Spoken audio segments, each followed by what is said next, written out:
দৈনিক সমকাল পত্রিকার প্রথম পাতার প্রতিবেদন, 2 মেয়াদে নয় 2বারের বেশি প্রধানমন্ত্রী হওয়া যাবে না।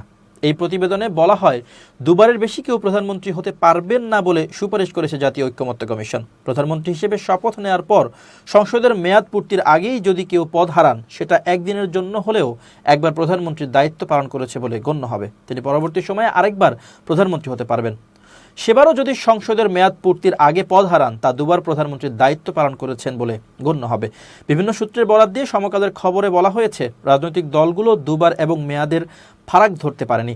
বিএনপি বলছে, কেউ পরপর 2 মেয়াদের বেশি প্রধানমন্ত্রী হতে পারবেন না, এক মেয়াদ বিরতি দিয়ে আবার প্রধানমন্ত্রী হতে পারবেন।